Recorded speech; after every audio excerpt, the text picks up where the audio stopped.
Баршаңызға қайырлы күн достар. Тез арада бар жоқ 5 минутта дайын болатын ашытқысыз бауырсақ дайындаймыз. Оған деше кеттік. Ол үшін бізге ыдысымызға 1 шай қасық содамызды салып, жақсылап осылай араластырамыз. Бізде реакция болу керек, яғни айранымыз көпіршу керек. Осы кезде үстіне 1 шай қасық тұз және де 3 ас қасық қантымызды салып жақсылап араластырамыз. Бізде бұл жерде бауырсағымыз тәтті болып шығады, пончиктер сияқты. Үстіне кейін 1 дана жұмыртқаны және де 3 ас қасық сұйық майымызды құйып, жақсылап барлығын араластырамыз. Жақсылап барын араластырып болғаннан кейін ұнымызды алдын ала өлшеп қойған ұнымызды саламыз. Бұл жерде алдымен бұлшықтай венчикпен араластырып аламыз, кейін қарай қолымызбен илейміз.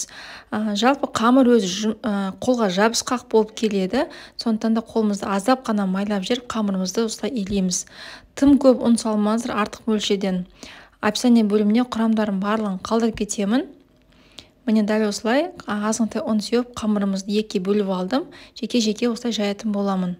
Бұл жерде сіздер қамырды тым қалың, тым шұқақ жайып жүрмеңіздер. Жайып жүрген бауырсақтай жайсаңыздар болады, қалыңдығын. Жайып болғаннан кейін формочканың көмегімен осылай бауырсақтарымызды бөліп аламыз. Бауырсағымыз тез алыну үшін формочкамызды аздап қана ұнға батырып жібереміз. Сол кезде оңай алынатын болады, осылай бөлінетін болады.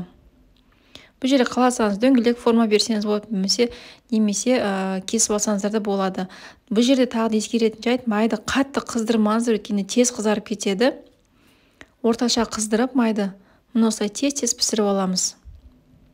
Міне осымен бауырсақтарымыз дайын, астарыңыз дәмді болсын.